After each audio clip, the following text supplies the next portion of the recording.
Eu quero iniciar contando uma história para você. Era uma vez um pai muito generoso, muito bondoso, e tinha um filho que não manifestava o mesmo DNA, não manifestava o mesmo caráter, não manifestava a mesma vontade. Era um filho um tanto quanto negligente, irresponsável. E o pai pensou em que maneira ele poderia ajudar o filho. E aí ele recebeu esse desafio. Então, do dia para a noite, o seu filho mudou da água para o vinho, completamente. Então ele começou a se dedicar aos estudos, a ser responsável, a ser organizado e a crescer em tudo que era uma falta, que era aparentemente uma negligência. E o seu pai, ao invés de ficar feliz com isso, ele ficou preocupado, porque ele sabia que aquele novo comportamento, aquela nova atitude era condicional, era contaminada pelo interesse na recompensa. E não era esse o objetivo dele, nada mal nisso, mas não era esse o objetivo. Ele desejava que seu filho tivesse o seu coração. E o que aconteceu foi que o filho se esmerou e ele passou nas primeiras colocações do vestibular. Então chegou o dia da comemoração, o jantar comemorativo dele ter passado no vestibular. E o pai vem com um embrulho, então, e o filho com aquela expectativa de que dentro do embrulho haveria a chave do seu sonhado carro. E quando ele abriu o embrulho, tinha ali uma Bíblia. E ele imediatamente caiu o semblante, se entristeceu, deixou o embrulho de lado e foi embora. No dia seguinte, ele já se dirigiu para a cidade da sua universidade, onde iria estudar, e nunca mais falou com o pai, apesar dos repetidos esforços de seu pai de restabelecer a conexão e o contato. O filho nunca mais falou com o pai. E o pai tentava, até que um dia, muito entristecido, o pai adoeceu e morreu. E no enterro, ali no enterro, o filho foi ao enterro junto com a sua mãe trouxe novamente aquele embrulho, aquele presente, e deu para o filho como sendo o último presente do pai, o último momento, representando o último momento dele com o pai, e deu aquele presente. Que era a Bíblia, que estava ali dentro.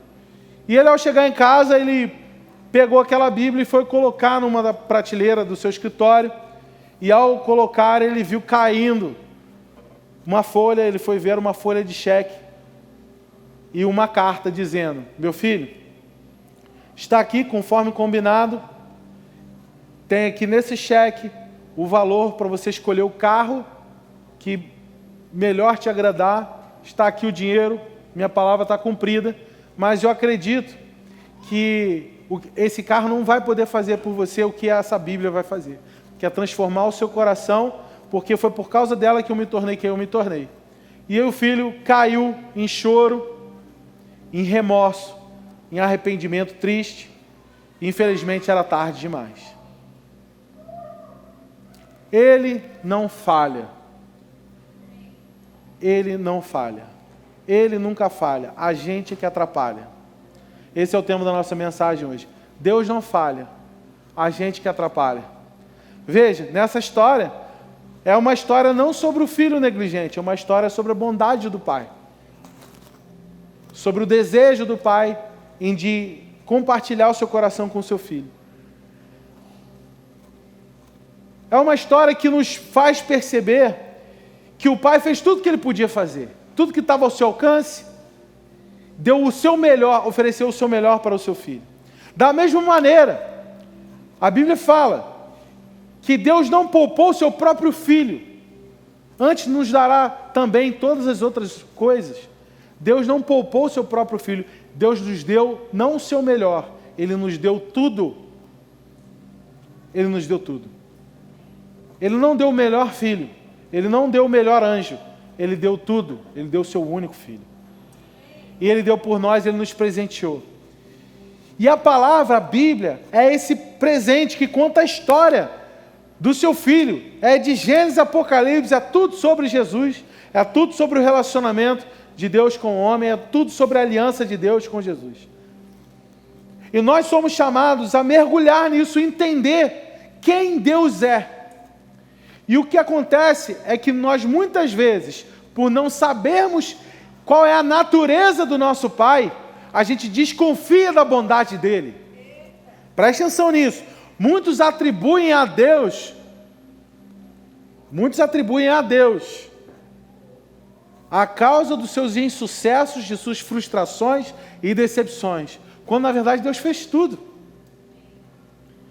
Se aquele filho dessa história tivesse uma crença imutável, inabalável na bondade do seu pai, ele falou, dentro dessa Bíblia tem alguma coisa muito especial. Meu pai cumpre a sua palavra.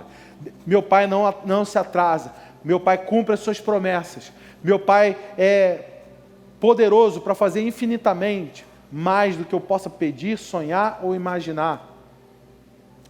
Vamos repetir isso? Deus é poderoso para fazer infinitamente mais daquilo que podemos pedir, pensar ou imaginar. Efésios 3:20. Então eu quero hoje compartilhar alguns versículos com você para ajudar a desenvolver algo muito poderoso no seu interior, e o nome disso é fé. Fé, crença inabalável na bondade de Deus, na manifestação da bondade de Deus. Eu quero te ajudar nisso hoje. Eu acredito que nós teremos uma experiência muito interessante, será uma noite poderosa, porque coisas no nosso interior irão mudar. Ele não falha, a gente que atrapalha. Primeiro versículo, Salmo 121, versículo 4, quem quiser abrir. Ele não deixará que você tropece, o seu guardião nunca dorme. O guardião de Israel nem sequer cochila. Deus não dorme. Muitos temos a crença que Deus está lá longe, indiferente. Salmo 121, 4 nos dá uma sentença muito importante. Deus não dorme. Segundo ponto que eu quero que você salve no seu interior, se possível, abra a sua Bíblia e sublinha. Isaías 40, 29.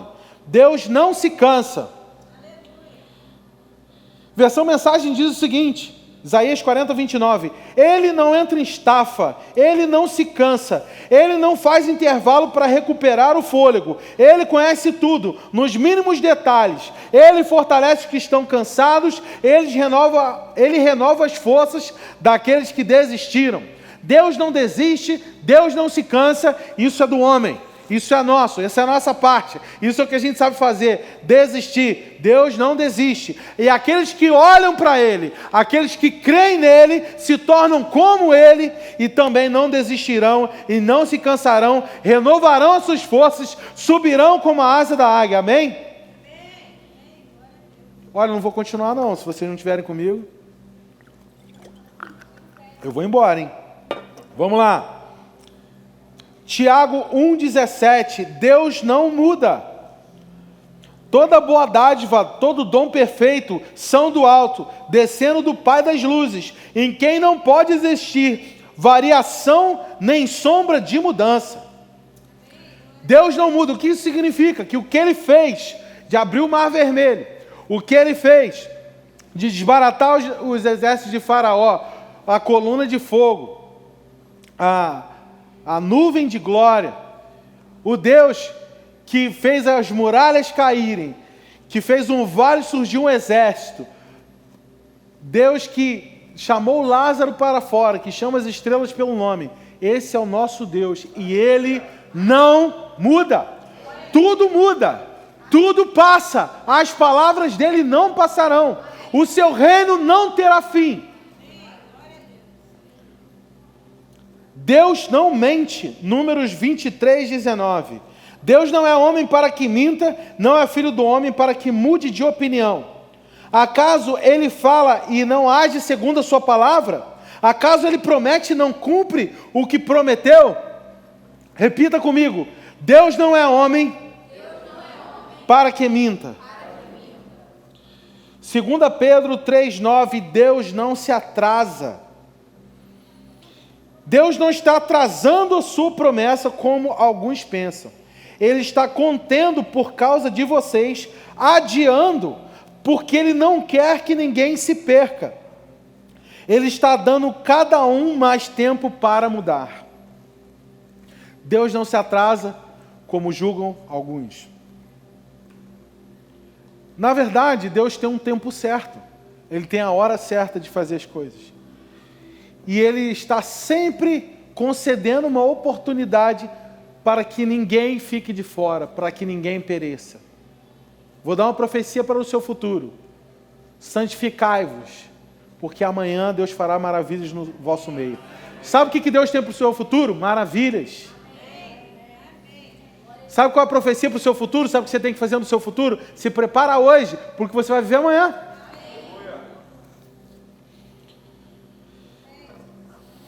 Deus não falha, Sofonias 3:5. O Senhor é justo no meio dela e Ele não comete iniquidade. Manhã após manhã traz com Ele o seu juízo à luz. Ele não falha. Isaías 49:15. Deus não se esquece, pois ainda que as mães esqueçam, eu nunca esquecerei você. Nunca. Veja, eu escrevi o seu nome na palma da minha mão. Deus não se esquece. Hebreus 13:5. Vamos ver mais uma característica do caráter de Deus. Imutável, inabalável, Deus não abandona. Hebreus 13:15. De maneira alguma te deixarei, nunca, jamais te abandonarei. O assunto que nós estamos tratando hoje, teologicamente, é um assunto muito delicado, muito sensível. É o assunto soberania de Deus versus responsabilidade humana.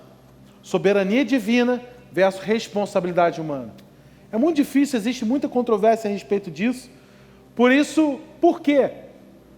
Estava conversando com o responsável pela área de ensino da igreja, o Vitor, nosso mestre, e estava conversando com ele sobre esse assunto. E ele falou assim, a soberania de Deus, essa relação entre a soberania de Deus e a responsabilidade do homem, ela não deve ser entendida racionalmente, porque ela guarda mistério, porque ela pressupõe fé. Então essa é uma área que nós queremos abordar hoje, porque é uma crise no nosso coração. Eu sei que é meio delicado, mas eu sei que isso é um problema muito grande para muita gente. Quando você olha para um desafio, para uma enfermidade, para uma dificuldade, para um obstáculo, para um impedimento, por um grande desafio, por uma grande muralha, por um grande deserto de ossos, quando você olha e você não enxerga perspectiva, e você acha que Deus tem parte, tem componente, e acha que é vontade de Deus para que você viva aquela realidade. Deus é bom. Eu quero te mostrar como Jesus olha para a sua necessidade, para o seu desafio, para o seu problema. Por quê? Vem comigo.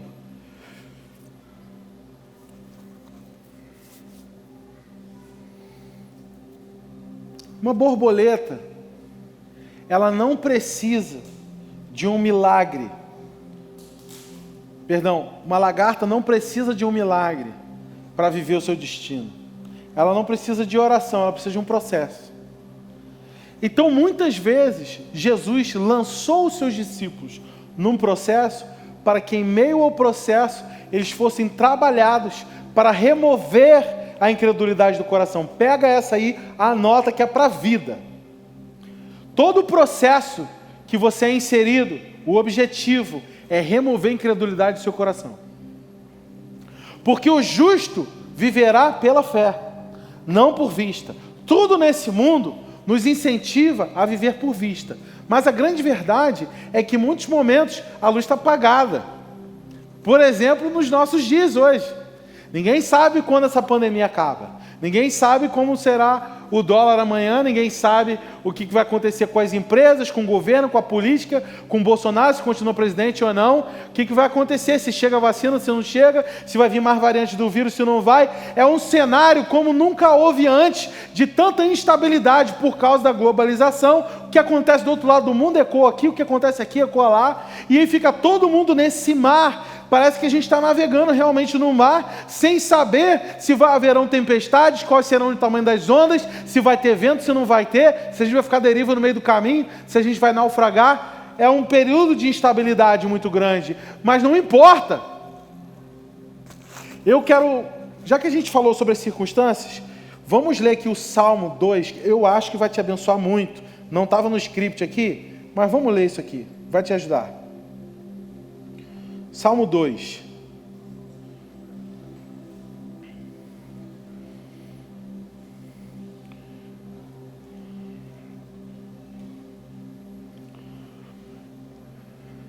Eu não sei se você está tendo esse sentimento de que parece que a coisa está caminhando para um nível de gravidade absurdo em termos de geopolítica. Faz sentido o que eu estou falando? É uma confusão.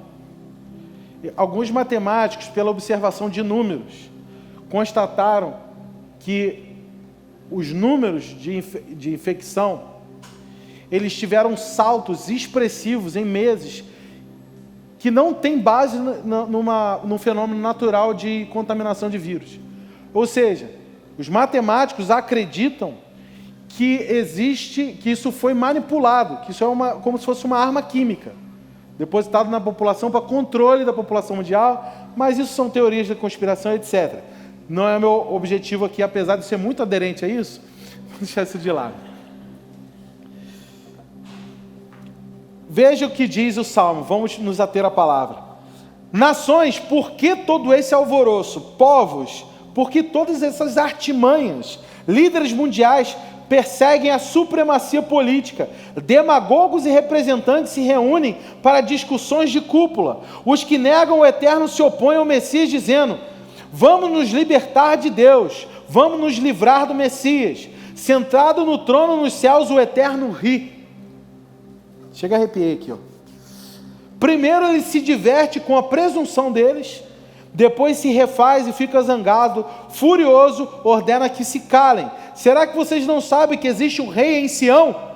Um banquete de coração está preparado para ele no Monte Santo.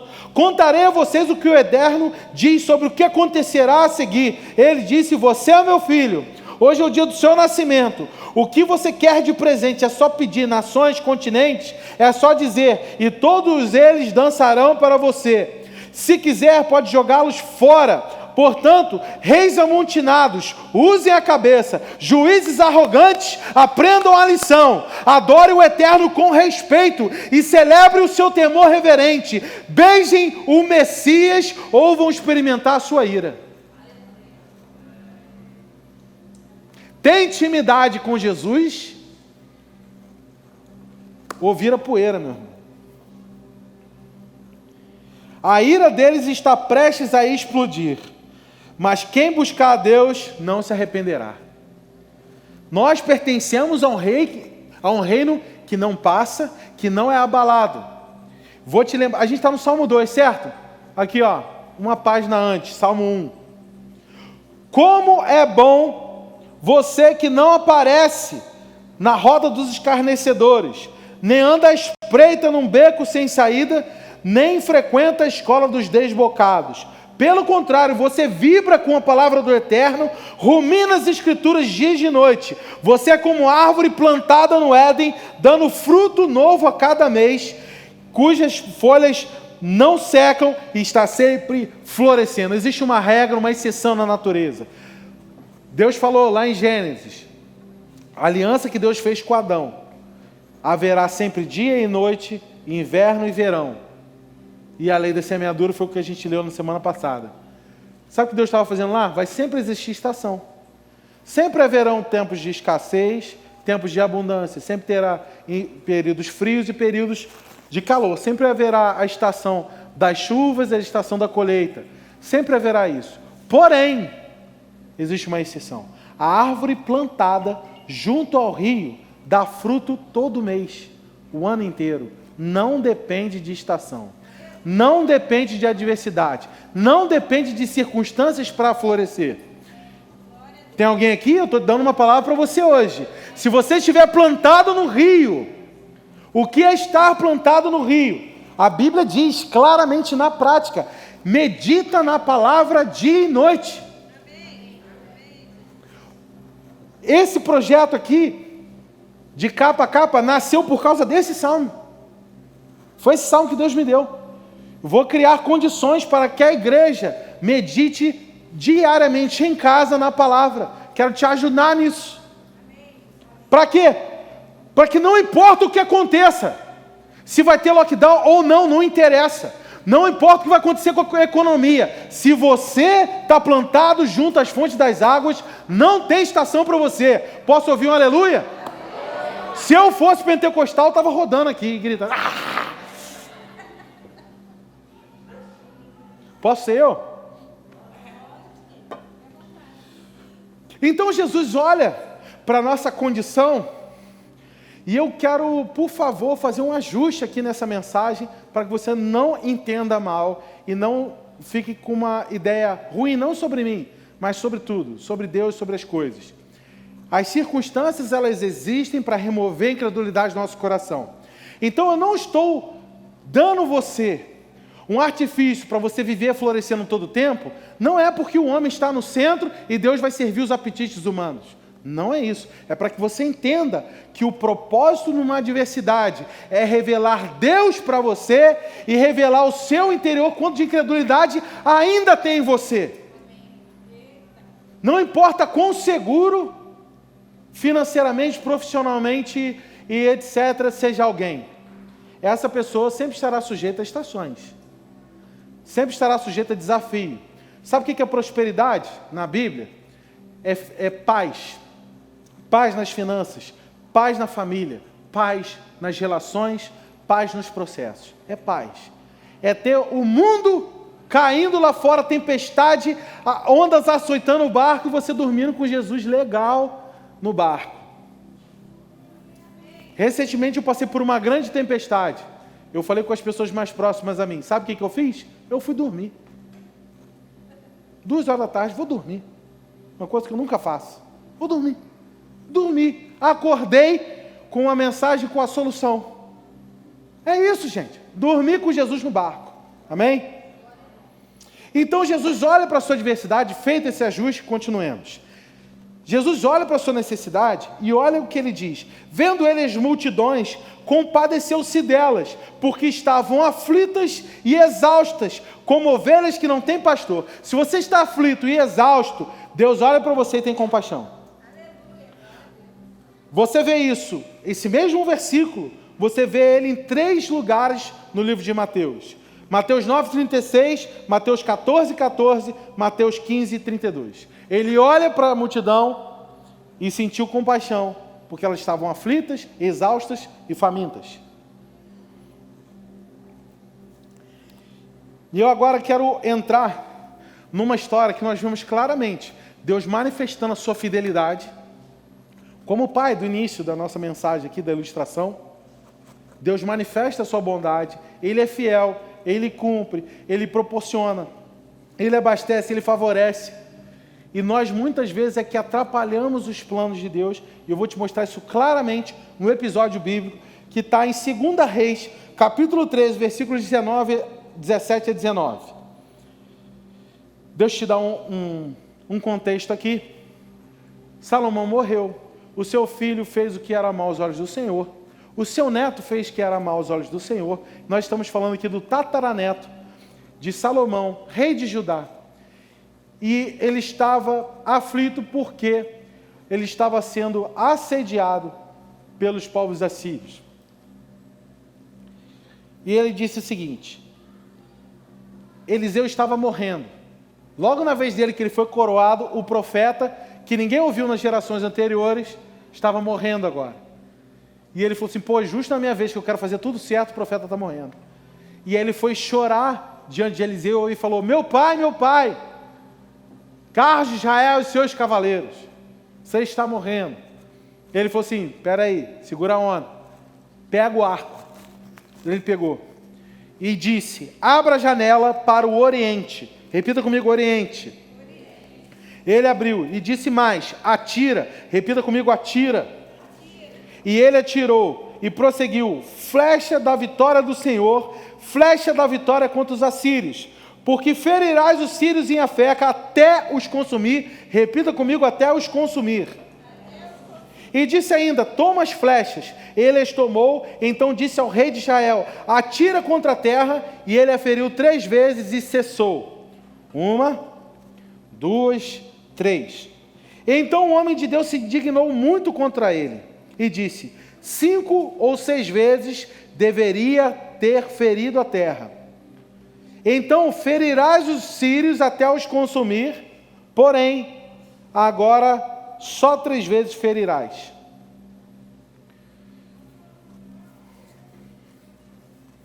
Primeira coisa que a palavra de Deus, revelada ou registrada, logos ou rema, faz por nós é nos abrir a visão. A primeira coisa que a palavra de Eliseu fez por ele era abrir a janela. Abre a janela, olha para o oriente. A primeira coisa que a palavra de Deus vai produzir no seu interior é abrir a sua visão. Para enxergar a vontade dele para nós. Quando a gente abre a visão, normalmente Deus te dá 3 coisas. 3 coisas. Se você está perdido, você não está enxergando. Quem enxerga não anda perdido, certo? Se você se sente perdido hoje, a resposta para você essa noite é, você precisa de visão. Como que eu recebo visão? O que consiste a visão? A visão, ela consiste num tripé. Se a visão fosse um tampo de mesa, ela seria apoiada sobre um tripé. Se a visão fosse isso aqui, ela seria apoiada sobre um tripé. Esse tripé é o que, quando e como. Repita comigo, o que, quando e como. Se eu não tenho o que, quando e como, então eu não tenho visão. Faz sentido? E isso é o que Deus quer prover para nós, o que, quando e como. A primeira coisa que Deus dá para esse rei de Judá é direção. Ele falou, abre a janela para o oriente, vira para lá. Oriente, direção. A segunda coisa, ele dá um plano de ação, atira, na prática, obediência prática. O que você tem que fazer? Atira. Terceira coisa, aí vem uma peculiaridade muito interessante sobre a comunicação da vontade de Deus. Duração. Versículo 17 diz o seguinte, atira até os consumir. Repete comigo, até os consumir. O rei tinha recebido claramente o vislumbre do plano de Deus. A direção, o plano de ação e a duração. Por que então o profeta se indignou? Porque estava claro. Basicamente, o profeta estava dizendo, faça o que você tiver que fazer, mas faça até que. Preste atenção nisso. Até que. Ele obedeceu, ele correspondeu à direção, ele abriu a janela, abriu a visão, para o oriente. Ele correspondeu ao plano de ação, ele atirou, mas ele não correspondeu quanto à duração, que era até os consumir. Por isso ele feriu a terra só 3 vezes. Ele teria que ter ferido a terra até acabar as forças dele. Ele tinha que colocar tudo ali. Ele tinha tudo, o céu tinha feito a sua parte, mas ele não empregou a atitude necessária para ver se cumprir os desígnios de Deus para a sua geração. Assim, muitas vezes não vemos o resultado que nós esperamos do céu, porque não apresentamos às circunstâncias a atitude que o céu espera de nós. Deus é soberano, Deus é fiel, não se atrasa, não se cansa, é poderoso, e etc. Essa lista de atributos que eu te dei sobre a natureza de Deus, 8 atributos. Obedecemos parcialmente, porque a obediência está relacionada ao coração e não apenas à ação. Muitas vezes obedecemos com a nossa ação. A gente bate o ponto, superficialmente. Aparentemente, estamos obedecendo. É o que esse homem fez. Aparentemente, ele obedeceu.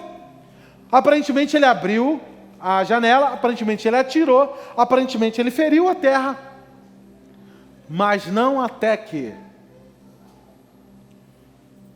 Deixa eu te contar um exemplo. Teve uma vez, estávamos em Londrina, num ginásio, lotado, não sei quantas mil pessoas tinham lá. Estávamos numa cruzada de milagres. E eu tinha ficado responsável em cuidar do Randy e do Blaine. Então, eu estava ali como assistente deles. E, ao fim da ministração de uma das noites, acredito que foi a primeira noite, se eu não me engano, eram 4 dias em Londrina. E na primeira noite, a gente recebeu no fim da ministração, normalmente a ministração acaba às 10 horas, a gente fica até 1h da manhã orando por pessoas, então umas 3 horas só ministrando, orando pelos enfermos, liberando cura. E recebemos uma menina, chamada Rafael. Essa menina era surda de nascença, ela nunca tinha ouvido na vida. E nós começamos a ministrar, e aí ministramos ela. Oramos pela cura dela, comandamos, botamos a mão no ouvido, impomos as mãos, oramos, oração de fé, oração de imposição de mãos, oração de concordância, comandamos como Jesus fazia e nada aconteceu. Nada aconteceu e continuamos, e continuamos, e continuamos. E oramos por ela durante 4 horas, até que eu recebi uma mensagem dizendo, tem que levar o Randy para o hotel, senão ele não vai comer. E eu precisei, já tinha ido o ônibus na frente, eu precisei levá-lo. E aí, 4 horas. Na manhã seguinte, essa menina ao acordar, ela perguntou, na linguagem dos sinais, para sua tia. Ela morava com a tia. E virou para a tia e perguntou, o que é isso? E a tia falou, é um cachorro. Menina, como é que você sabe? Você está ouvindo? Aí ela fez o sinal que ela estava ouvindo um barulho, e foi estalando o dedo na medida que ela estava ouvindo. E ela começou a se alegrar, a festejar, a menina foi recuperando a audição gradativamente. E eu te pergunto, e se a gente tivesse orado só 3 minutos? Mas é a gente que cura ou é Deus que cura? A resposta para essa equação é o seguinte, a responsabilidade é nossa, a glória é de Deus. Jesus, quando foi perguntado, mas você que faz essas obras? Ele, não sou eu, é o Pai em mim que faz essas obras. Jesus deu glória a Deus. Mas a responsabilidade, ele falava, é comigo a responsabilidade. E Pedro aprendeu isso muito bem na entrada do Templo Formosa, quando ele e Silas viraram para o paralítico que estava na entrada do templo e falou assim, olha para nós, não tenho prata nem ouro, que eu tenho te dou, levanta e anda. Mas logo depois todo mundo ficou admirado, começaram a se prostrar para adorar Pedro. E Pedro falou assim, por que me estranha, olhando como se eu fosse mais especial do que alguém? É Jesus que curou esse homem. Pedro começa, a responsabilidade é minha, eu que vou orar, mas a glória é de Deus.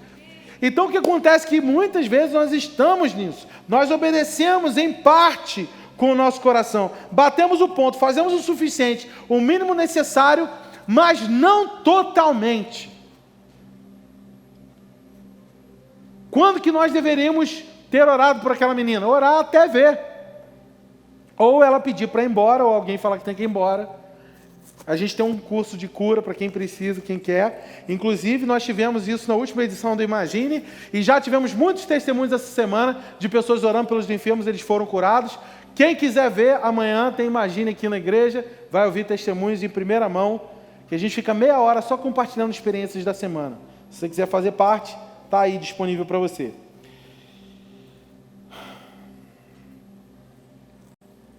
Você entende? Eu quero fazer uma distinção entre comportamento e coração. Eu não sei se você já viu uma criança, quando você fala assim, vai lavar o seu prato, vai arrumar a sua cama, vai escovar seu dente, vai tomar seu banho.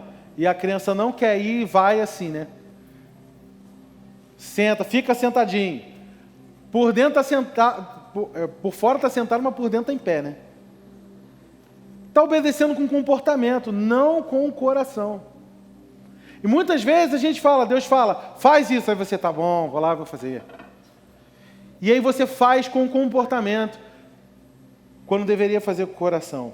Obediência não é algo para você desempenhar com o seu comportamento, é algo para você cumprir com o seu coração. Agora vamos ver a parte de Jesus aqui. Jesus não falhou, Mateus 4:24, veja só. Nós vamos entrar agora num assunto muito interessante. Vamos abrir um baú aqui e descobrir vários tesouros. Percorria Jesus por toda a Galiléia, ensinando nas sinagogas, pregando o evangelho do reino e curando toda, repita comigo, toda sorte de doenças e enfermidades entre o povo, e a sua fama correu por toda a Síria. Trouxeram-lhe então todos os doentes, repita todos, acometidos de várias enfermidades e tormentos endemoniados, lunáticos e paralíticos, e eles o curou a todos, repita todos. E da Galiléia, Decápolis, Jerusalém, Judéia, além do Jordão, numerosas multidões o seguiam. Mateus 8,16. Chegada a tarde, trouxeram-lhe muitos endemoniados, e ele meramente com a palavra expeliu os espíritos e curou a todos, repita todos, que estavam doentes, para que se cumprisse o que fora dito pelo intermédio do profeta Isaías.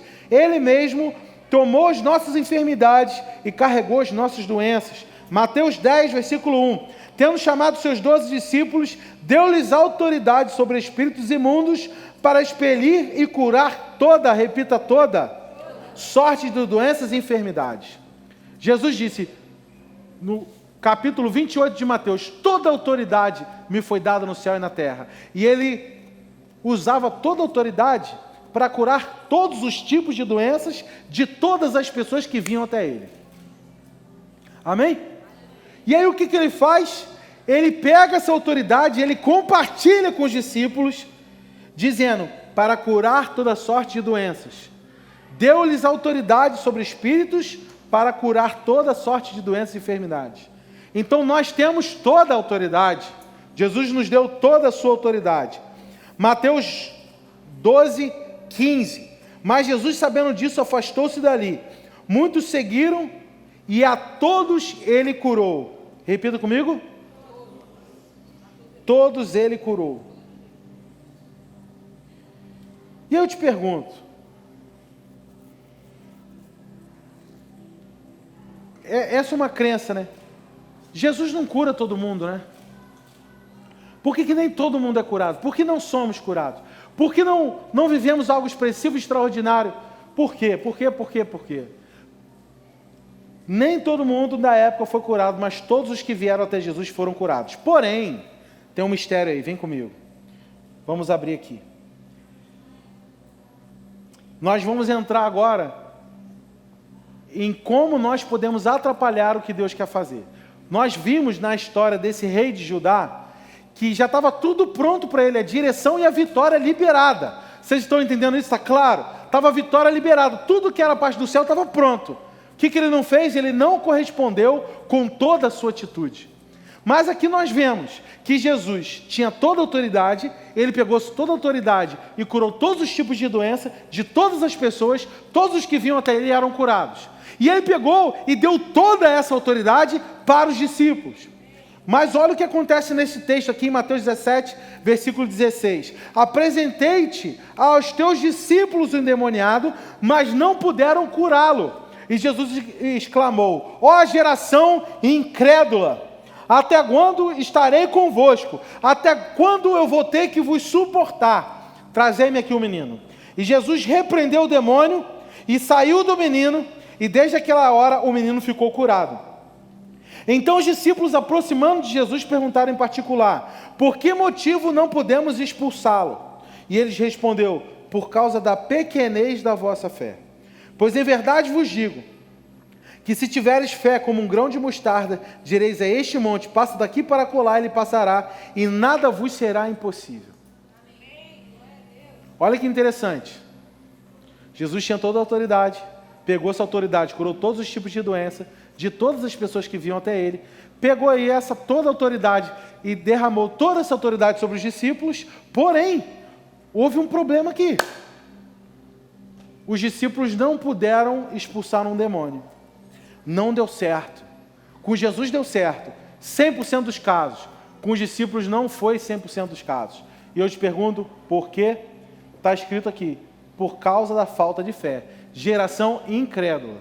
Não é isso?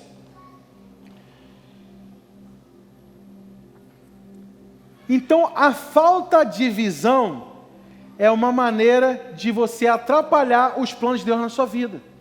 A falta de ouvir, de discernimento espiritual, de percepção da voz de Deus, é uma causa que pode atrapalhar o cumprimento dos planos de Deus na sua vida. Agora, olha que detalhe interessante abordado pelo nosso mestre Vitor Branco.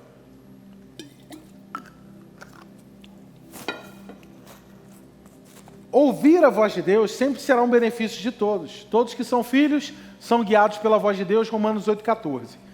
Então, se você é filho de Deus, quem é filho de Deus? Levanta a mão, rapidão, amém? Então você tem o privilégio de ser guiado pela voz do Espírito Santo.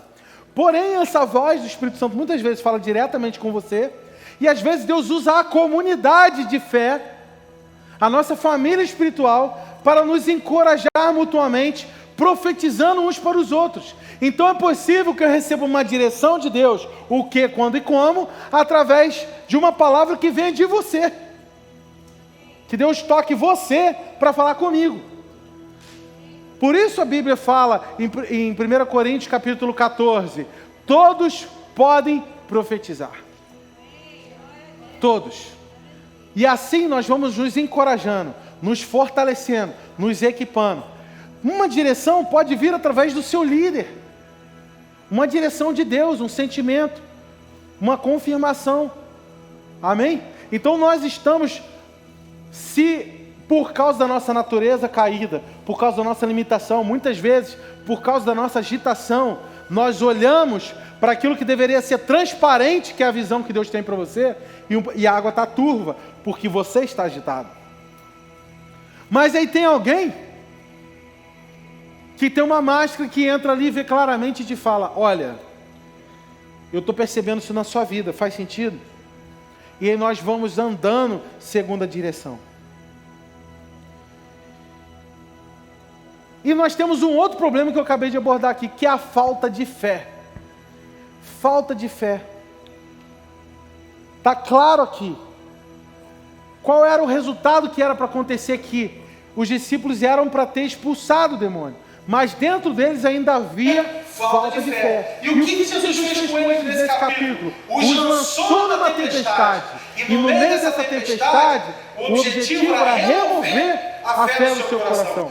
Porque eles tinham, 2 capítulos anteriores, capítulo 14 e capítulo 15, tinham vivido 2 multiplicações de pães e peixes. Entraram no barco e começaram a discutir porque não tinha pão para eles.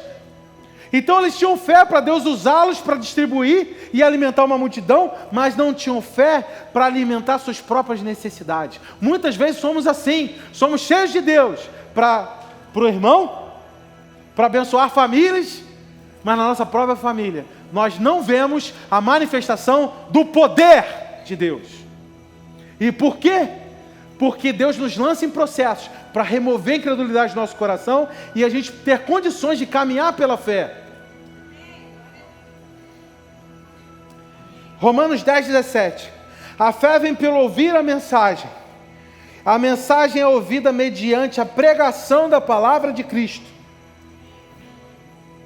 Romanos 10, 8. A palavra está perto de ti, na tua boca e no teu coração. Isto é a palavra de fé que pregamos. Se com tua boca confessares Jesus como Senhor, e com teu coração crer que ressuscitou entre os mortos, serás salvo. Porque o coração se crê para a justiça, e com a boca se confessa a respeito da salvação.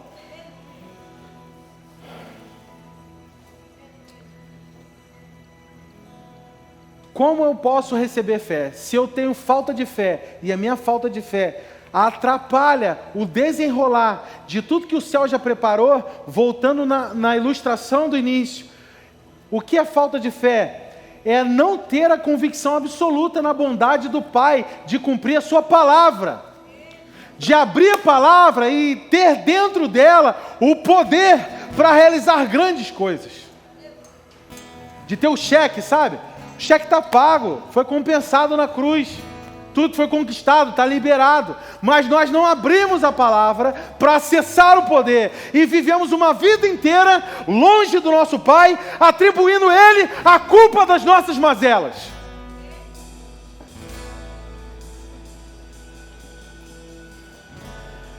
Para terminar, Mateus versículo 22. Capítulo 22, versículo 31. Quanto à ressurreição dos mortos, não tendes lido o que Deus vos declarou? O Deus de Abraão, Deus de Isaque e Deus de Jacó. Mas Ele não é um Deus de mortos, e sim Deus dos vivos. Isso aqui, vou te explicar. Jesus foi indagado pelos saduceus, que era uma seita judaica que não acreditava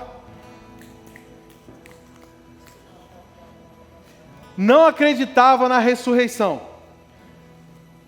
Então essa seita veio indagar Jesus perguntando sobre essa pauta deles. Jesus, e a ressurreição? Olha, se uma pessoa casar e aí ela morrer e o seu irmão assumir a viúva, quando chegarem no céu, vai ser esposa de quem? Então eles estavam querendo colocar Jesus numa ciranda.